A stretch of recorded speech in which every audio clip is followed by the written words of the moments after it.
Senhoras e senhores, vamos falar hoje da prisão cautelar, pela nova lei da prisão cautelar recente. Nós vamos estudar o princípio da inocência e a prisão cautelar. O artigo 5º da Constituição da República Federativa do Brasil, no seu inciso 57, vai nos falar: ninguém será considerado culpado. Ninguém será considerado culpado. Artigo 5º, inciso 57. Ninguém será considerado culpado até o trânsito em julgado de sentença penal condenatória. Artigo 5º, inciso 53. Ninguém será processado nem sentenciado senão pela autoridade competente. São princípios e garantias constitucionais do cidadão. Não é possível que... Aí nós vamos ter o preso condenado e o preso provisório. Não é possível que venha se ferir a Constituição Federal.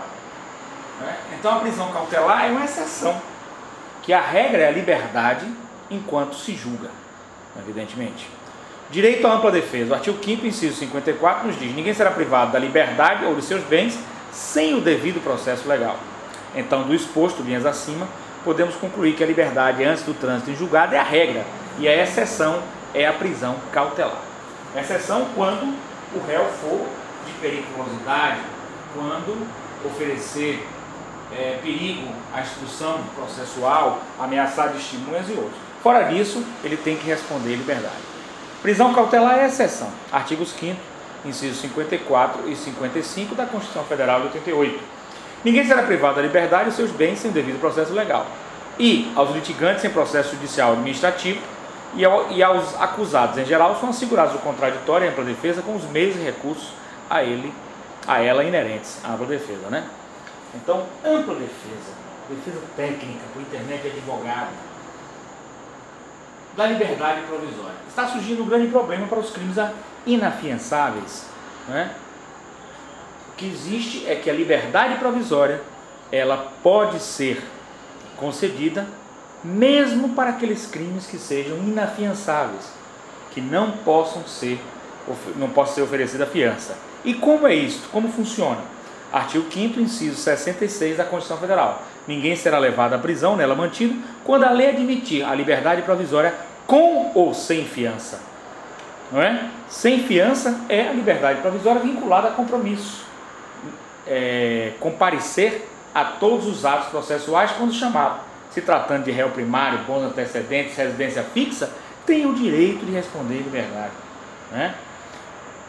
Artigo 5º, inciso 68. Conceder-se habeas corpus sempre que alguém sofrer ou se achar ameaçado de sofrer violência ou coação em sua liberdade de locomoção por ilegalidade ou abuso de poder. Então fica claro, infração grave, crime hediondo e liberdade provisória. Não é? A jurisprudência do egrégio, veja só, infração grave e crime hediondo, com aqueles crimes com requinte de crueldade e liberdade provisória. A jurisprudência do egrégio Tribunal Superior, do egrégio Supremo Tribunal Federal, em Brasília, a Corte Máxima do nosso país, nos diz, ipsis literis, segunda turma do STF, Supremo Tribunal Federal. O simples fato de uma infração ser abstratamente grave não pode ser justificativa para a manutenção no cárcere. Não é justificativa, até porque não houve julgamento ainda. Está supostamente acusado. Então pode e deve responder em liberdade.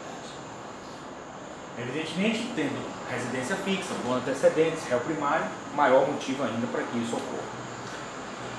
Pacífica jurisprudência. Conforme pacífica jurisprudência do Supremo Tribunal Federal, egrégio Supremo Tribunal Federal, Corte Máxima do nosso país, pois, nesse caso, a prisão perderia seu caráter cautelar para ser uma antecipação de pena em afronta ao princípio da presunção de inocência. Nesse sentido, quando a Constituição nega a fiança, isso não significa, em hipótese alguma, a negatividade ou a negação ou a negativa de liberdade. Liberdade provisória. Podendo ser obtida a liberdade provisória sem fiança. O próprio artigo 5º, inciso da Constituição Federal que nós vimos, de 1988, faz menção expressa a essa possibilidade, ou seja, outro tipo de liberdade provisória sem necessidade de pagamento de fiança. A negativa da liberdade provisória se dá não por causa da fiança, mas sim pela necessidade ou não da prisão, atendidos ou não os pressupostos da prisão preventiva. Se aquele réu e aquela circunstância são abrigados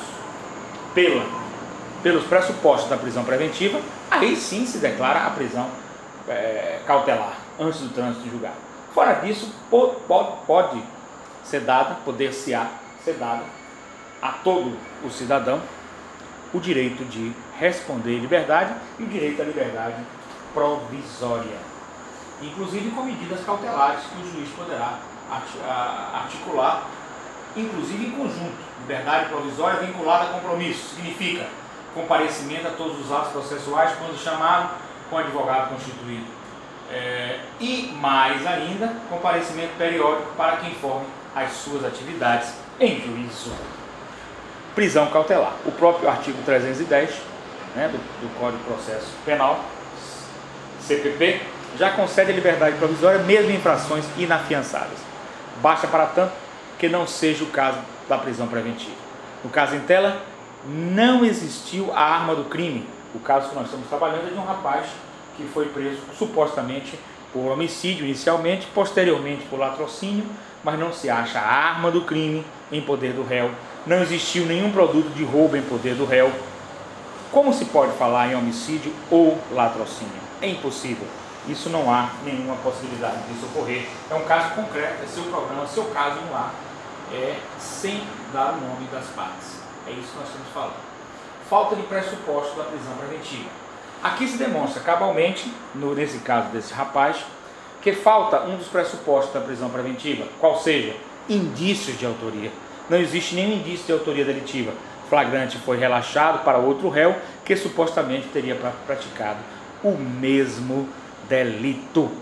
Então, é preciso que possamos compreender que não existe a possibilidade jurídica de se prender alguém preventivamente sem que estejam atendidos de forma cabal os pressupostos da prisão preventiva, já que a prisão só é feita em flagrante ou com ordem fundamentada da autoridade.